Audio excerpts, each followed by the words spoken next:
Bonjour et bienvenue sur cette vidéo de présentation où nous allons enfin commencer à coder.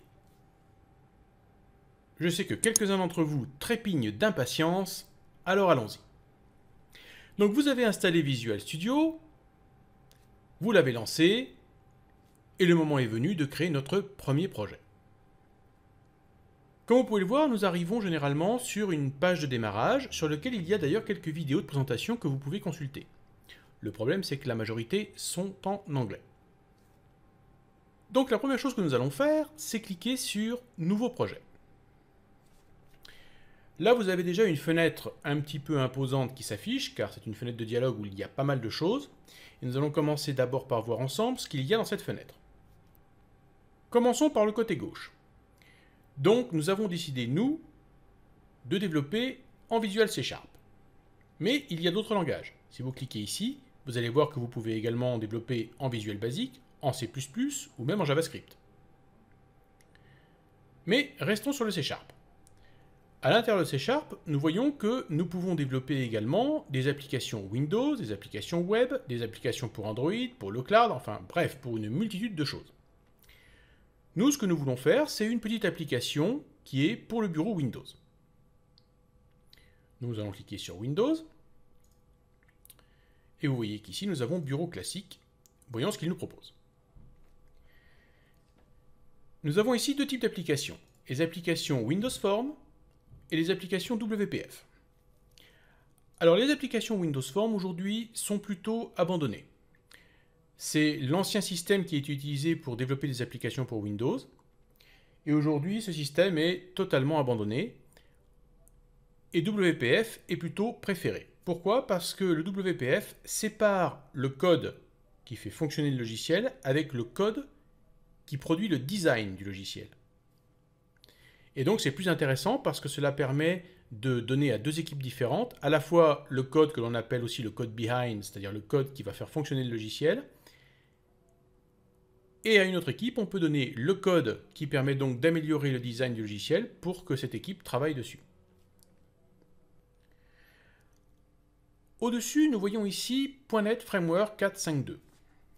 Alors le framework, c'est quoi?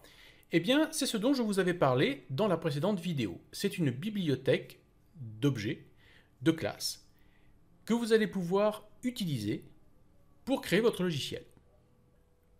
L'avantage également, c'est que ce framework est très souvent déjà installé sous Windows.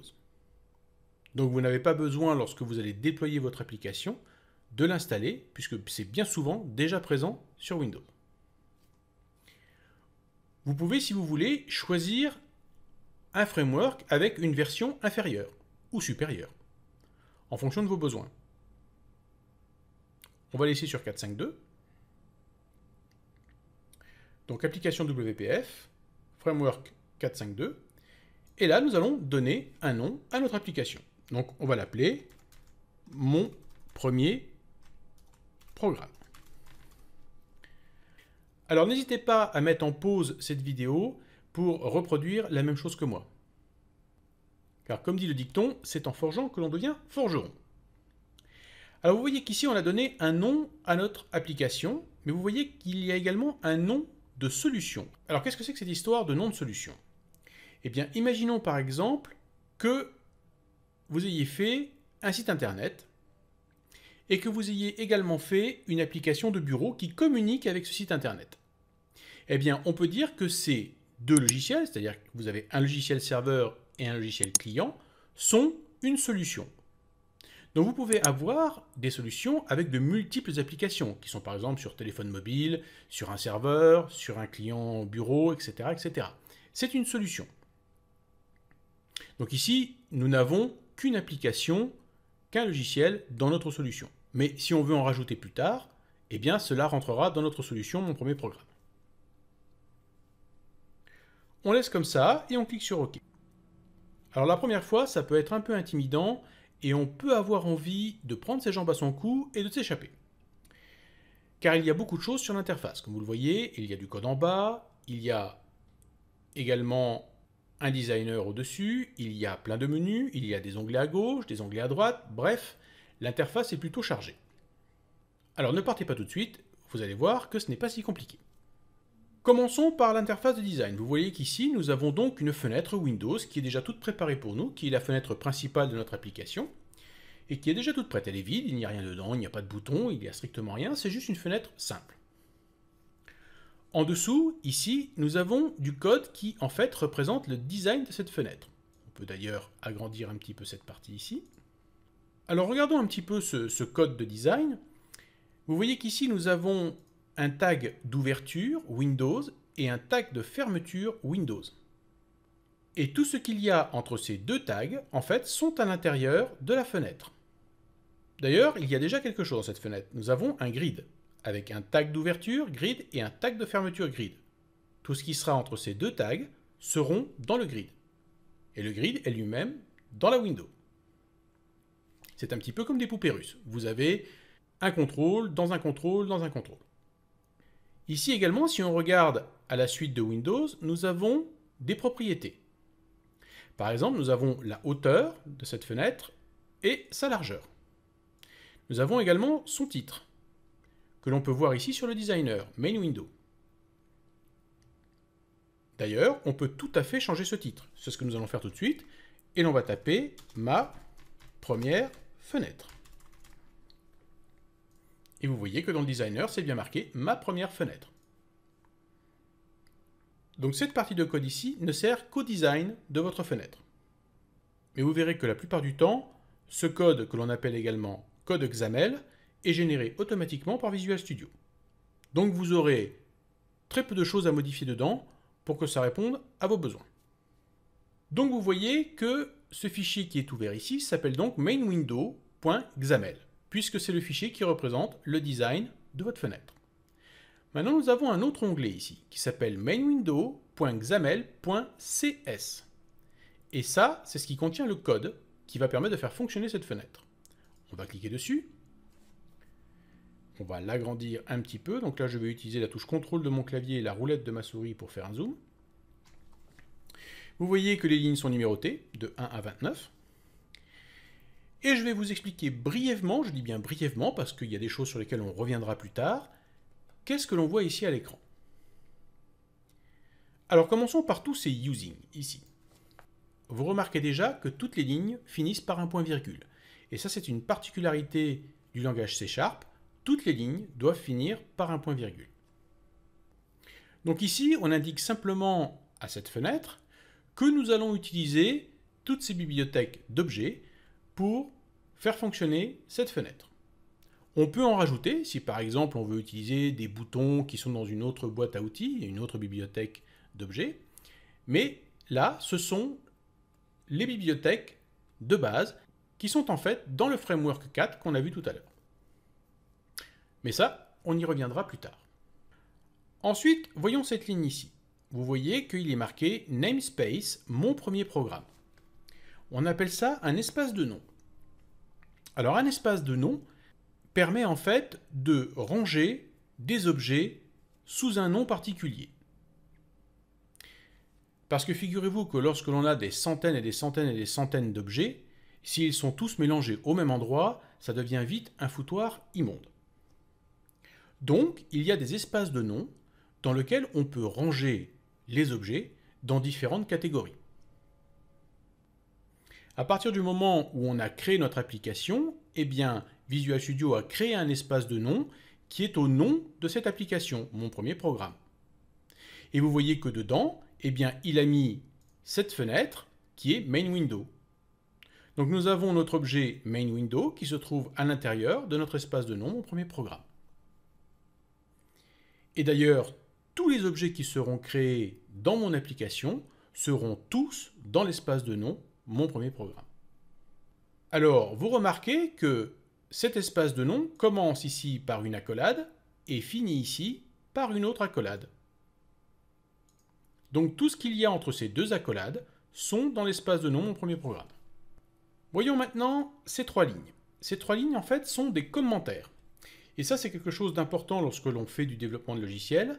Il faut taper des commentaires, c'est-à-dire ce sont des lignes qui ne seront pas exécutées par le programme, mais qui vous permettent, vous, de vous y retrouver dans votre code.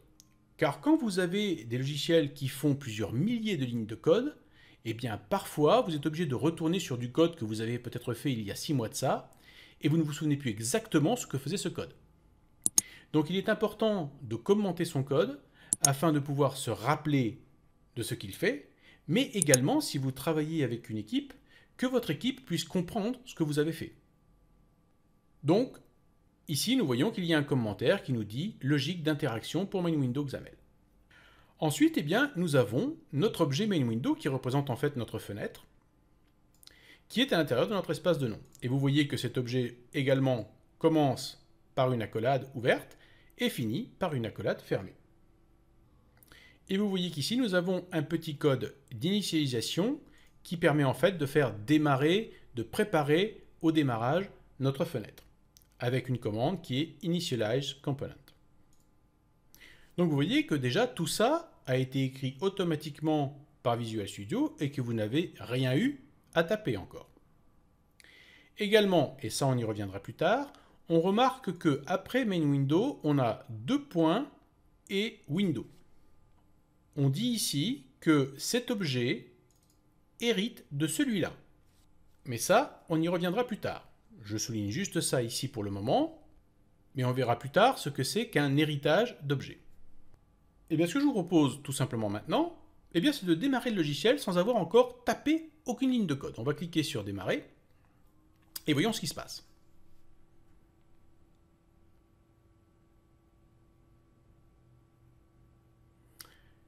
Alors on a une fenêtre qui s'ouvre, vous voyez qu'elle a bien le titre « Ma première fenêtre », vous voyez qu'elle a bien toutes les facultés qu'a une fenêtre Windows avec réduire, agrandir et fermer. Vous voyez que c'est parfaitement fonctionnel et que déjà tout ça fonctionne très bien sans que vous ayez eu besoin de taper la moindre ligne de code. Donc vous avez une fenêtre parfaitement fonctionnelle. Donc on va fermer cette fenêtre et nous allons mettre un petit peu quelque chose sur cette fenêtre.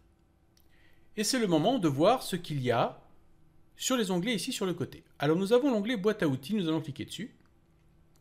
Et vous voyez que dans cet onglet boîte à outils, nous avons deux onglets. Un qui dit contrôle WPF commun, où nous avons quelques contrôles, donc bouton, checkbox, data grid, des tas de choses comme ça, que nous allons voir. Et puis nous avons tous les contrôles WPF, et là vous voyez qu'il y en a un gros paquet, beaucoup plus que dans l'autre onglet. Donc pour le moment, on va commencer par contrôle WPF commun. Et nous allons par exemple prendre un bouton que l'on va mettre au milieu. On va s'amuser un petit peu, on va rien faire de très sérieux aujourd'hui. Et vous voyez qu'à partir du moment où j'ai fait glisser, déplacer mon bouton ici, eh bien du code XAML a été automatiquement généré par Visual Studio. Je n'ai rien eu à taper, tout a été généré automatiquement. Alors, première chose que l'on voit, c'est que ce bouton se trouve donc dans le grid. Et qu'il a un nom.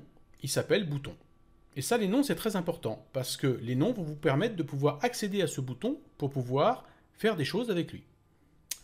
D'ailleurs, on va changer le nom de ce bouton, ici. On va lui donner un autre nom. On va l'appeler mon bouton. Nous avons également son contenu, ici, content. Vous voyez qu'à l'intérieur du bouton, il est marqué bouton. Bon, c'est pas terrible. Alors, on va le changer, ça aussi. Dans le content, on va taper bonjour. Et vous voyez que ça a changé le contenu du bouton. Également, vous voyez que son alignement horizontal est à gauche. Alors moi, je préférerais que ce soit centré. Alors là, c'est très simple, vous effacez, et vous tapez Center, et vous voyez que tout de suite, on a Center qui apparaît dans ce qu'on appelle l'IntelliSense, c'est-à-dire que Visual Studio vous propose des mots qui sont déjà prévus. J'appuie sur la touche tabulation, et hop, j'ai Center qui se met sans que j'ai besoin de taper le reste des lettres. Mais vous voyez que mon bouton n'est pas tout à fait centré, en fait, il est tout à fait à droite. Alors, qu'est-ce qui s'est passé? Eh bien, il s'est passé qu'ici, il y a des marges. Donc, il y a une marge à gauche, une marge en haut, une marge à droite et une marge en bas. Et vous voyez qu'ici, il y a 222 en marge à gauche, c'est-à-dire la marge qui est ici. Donc, je vais mettre 0 en marge, et vous voyez que là, j'ai bien mon bouton qui est centré. Donc vous voyez qu'en faisant quelques modifications dans le code XAML, on arrive à obtenir ce que l'on veut. Bien, relançons notre application, on va cliquer sur démarrer, et voyons comment se comporte notre bouton. On a effectivement un bouton au milieu de notre fenêtre. Vous voyez que si je passe la souris dessus, il devient bleu. Si je clique dessus, bien, il ne se passe rien, mais mon bouton fonctionne. Et si, par exemple, je modifie la taille de ma fenêtre, mon bouton reste bien centré par rapport à ma fenêtre. Donc, ça marche. Mon design est plutôt bon, c'est pas mal. Je ferme ma fenêtre.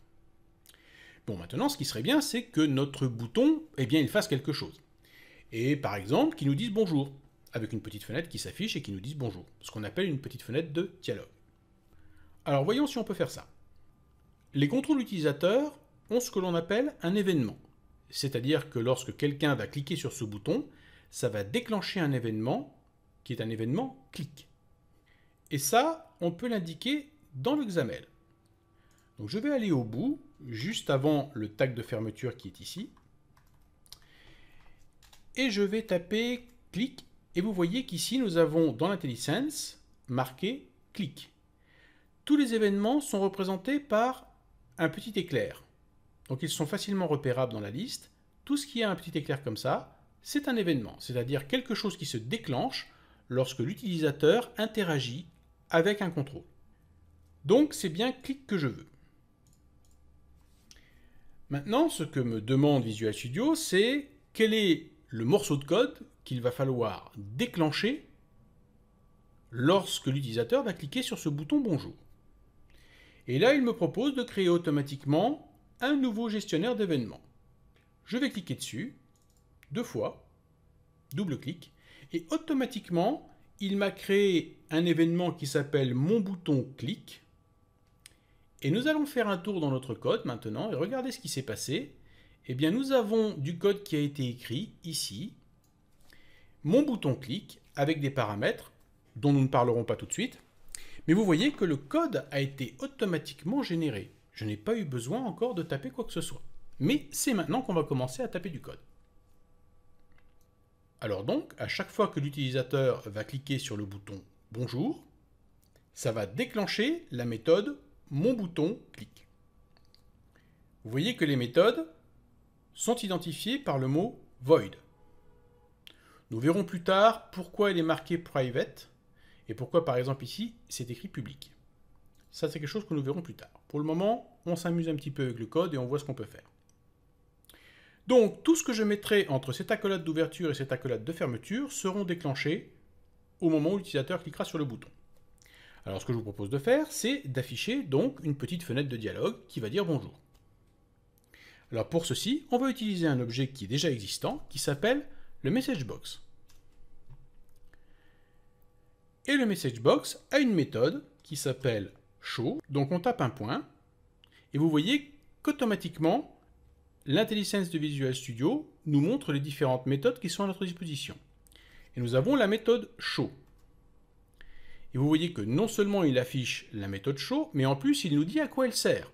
Ici, nous avons le texte qui nous dit « Affiche une boîte de messages qui contient un message, une légende de barre de titre, un bouton et une icône. Accepte un résultat de message par défaut, est conforme aux options spécifiées et retourne un résultat. » Donc vous voyez, en plus, il vous dit précisément à quoi sert la méthode.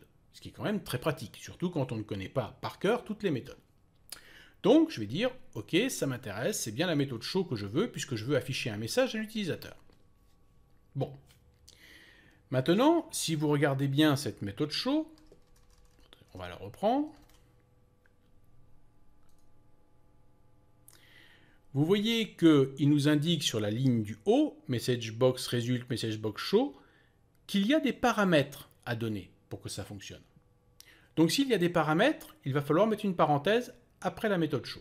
Donc, je dis je veux bien utiliser la méthode show et j'ouvre une parenthèse. Et vous voyez que dès que j'ai ouvert la parenthèse, il me dit ah ben voilà, vous pouvez déjà mettre un message. Ok, je vais mettre un message. Donc on veut que cette boîte de dialogue dise bonjour. Si je tape bonjour ici comme ça directement, ça ne va pas marcher. Pourquoi? Parce que les chaînes de caractères doivent toujours être mis entre guillemets. Alors ça, c'est une règle absolue. Les chaînes de caractères doivent toujours être mises entre guillemets. Et ça, on le reverra encore et encore. Donc, pour que ça fonctionne, il faut que je mette bonjour entre guillemets. Et vous voyez qu'automatiquement, il m'a mis les caractères en rouge. Comme ça, je vois bien que c'est une chaîne de caractères.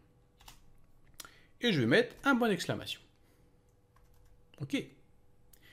Et enfin, une chose qu'il ne faut surtout pas oublier, toutes les lignes doivent se terminer par un point-virgule. Voilà, j'ai terminé ma ligne de code. Donc j'utilise l'objet MessageBox, j'appelle sa méthode show, et je passe comme paramètre à sa méthode show la chaîne de caractères bonjour. Voyons si ça fonctionne. Je lance mon application en cliquant sur démarrer.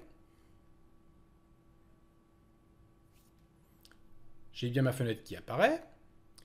Je clique sur le bouton bonjour et hop, j'ai ma fenêtre de dialogue qui s'ouvre et qui écrit bonjour. Formidable. Bon, maintenant, vous me direz, cette fenêtre de dialogue est un petit peu triste. Généralement, sous Windows, lorsqu'on ouvre une fenêtre de dialogue, on voit un petit icône, quelque chose, un titre. Et là, nous n'avons que le mot bonjour. Donc elle fait un petit peu triste, cette fenêtre. Donc on va essayer de l'embellir un petit peu. Et nous avons vu qu'il y avait d'autres paramètres que l'on pouvait ajouter. Donc on va mettre une virgule et voir quels sont les autres paramètres. Et là, vous voyez qu'il nous met comme autre paramètre string caption. Donc il nous dit qu'on a une chaîne de caractères que l'on peut mettre ici, qui représentera le titre de notre fenêtre de dialogue. Donc on va mettre ma première fenêtre de dialogue en titre. Voilà. On va taper encore une virgule, parce qu'il y a d'autres paramètres possibles. Et là, il nous dit que l'on peut mettre quelque chose qui s'appelle un message box button.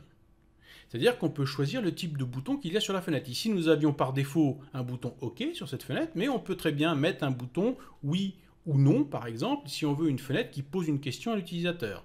Et l'utilisateur pourra répondre en cliquant sur le bouton oui ou le bouton non. Ici, on n'a pas vraiment besoin de ça, puisque la fenêtre dit simplement bonjour. Donc, on va laisser le message box bouton sur OK. Donc ici, vous voyez qu'on utilise l'objet MessageBox Button et qu'on prend la propriété OK. Je tape encore un point-virgule, car maintenant, on va pouvoir mettre un petit icône. Et ça, c'est dans l'objet MessageBox Image. Et là, vous voyez que nous avons à notre disposition pas mal d'icônes, que vous avez l'habitude de voir d'ailleurs sous Windows. Astérix, error, exclamation, and, etc. Bon. Ici, on va plutôt prendre l'icône information. J'appuie sur ma touche tabulation. Et voilà. Nous avons donc mis tous les paramètres qu'il était possible de mettre sur cette méthode show. Vous voyez donc ici l'utilité d'avoir des méthodes avec plein de paramètres possibles. Nous allons maintenant relancer notre application et voir comment est notre fenêtre.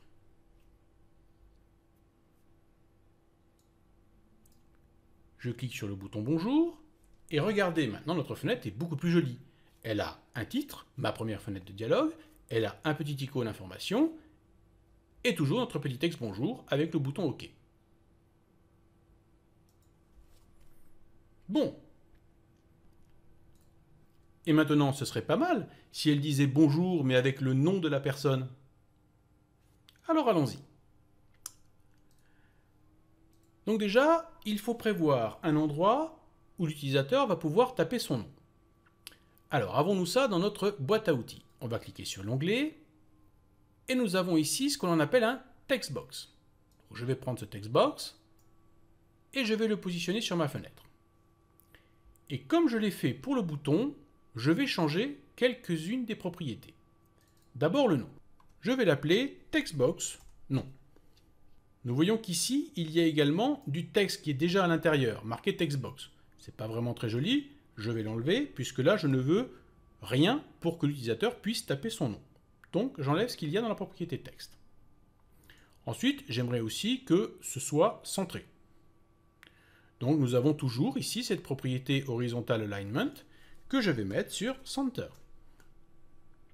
Et nous avons toujours le même problème de la marge, ici, qui est de 234 et qui ne met pas le textbox au centre. Donc, je mets à 0 et hop, automatiquement, mon textbox est au centre. Je vais l'agrandir un petit peu, de façon à ce que l'utilisateur, s'il a un nom un peu grand, il puisse bien taper son nom. Donc, je vais utiliser le designer pour ça. Mais le problème ici, c'est que notre utilisateur n'est pas censé savoir ce qu'il doit taper dans ce textbox. Donc, nous allons rajouter ce que l'on appelle un petit label. Donc je fais un glisser-déplacer du label. Je le positionne un petit peu au-dessus de mon textbox. Et je vais également changer son contenu. Et dedans, je vais mettre « Quel est votre nom ?» avec un point d'interrogation. Et ici, je vais également changer le nom. Je vais l'appeler « Label nom ». Alors, il est très important que tous les noms de vos objets soient uniques. Vous ne pouvez pas avoir dans une même fenêtre plusieurs objets qui portent le même nom. Vous voyez qu'ici, tous nos contrôles, boutons, textbox, labels sont tous dans le grid. OK. Voyons voir si ça fonctionne. Je clique sur démarrer.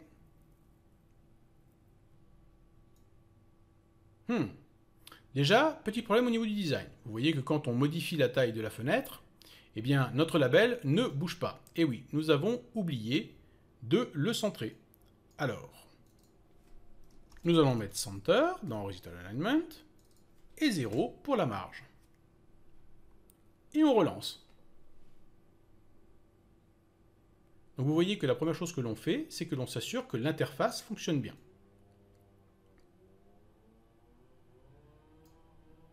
OK, nous allons taper un petit peu dans le textbox et vous voyez que, sans problème, le textbox accepte ce que l'on tape au clavier. Alors maintenant, comment faire pour récupérer ce que l'utilisateur a tapé dans le textbox pour l'afficher dans notre petite fenêtre de dialogue? Allons voir notre code. Donc on veut d'abord que notre fenêtre dise bonjour.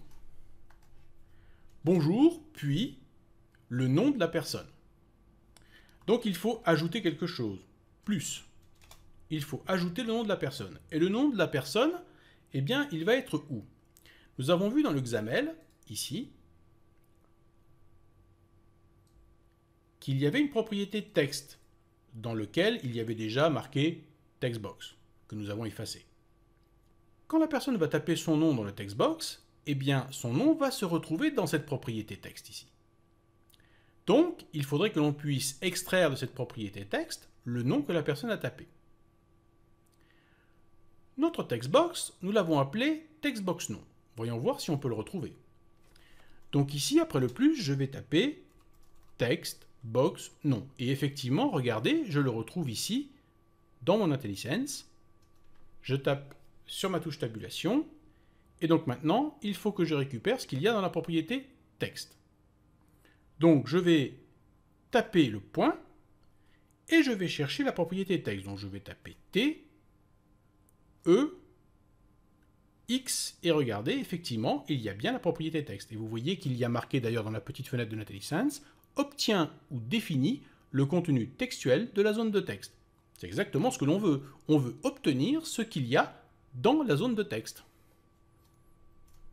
Donc, on prend cette propriété et puis c'est tout. Vous voyez qu'ici, nous avons donc notre chaîne de caractères, plus notre contrôle utilisateur textbox nom, dont on extrait le texte qui a été tapé dedans. Voyons voir si ça fonctionne. Je clique sur démarrer. Je vais taper David et je vais cliquer sur le bouton bonjour. Et vous voyez qu'il est marqué bonjour David.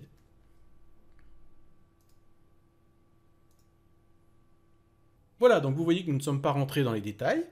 C'est ce que nous ferons au fur et à mesure des différentes vidéos que je ferai. Mais ici, c'était l'occasion de vous montrer qu'en une ligne de code ici, avec MessageBox Show, il était possible de faire une petite application très simple, que vous pouvez d'ailleurs modifier à volonté. Amusez-vous à rajouter des boutons, à rajouter des textbox, à faire tout ce que vous voulez avec, et même pourquoi pas, essayer d'autres contrôles. La prochaine fois, bien sûr, nous rentrerons un peu plus dans les détails. Voilà, j'espère que vous avez aimé cette vidéo et je vous dis à très bientôt pour d'autres vidéos. إذا كنت من المتابعين الجدد اشترك الآن في القناة ليصلك الجديد بالضغط على الزر الأحمر أسفل القناة مع تفعيل الجرس ولا تنسوا دعم المقطع بلايك. شكرا لكم جزيل الشكر.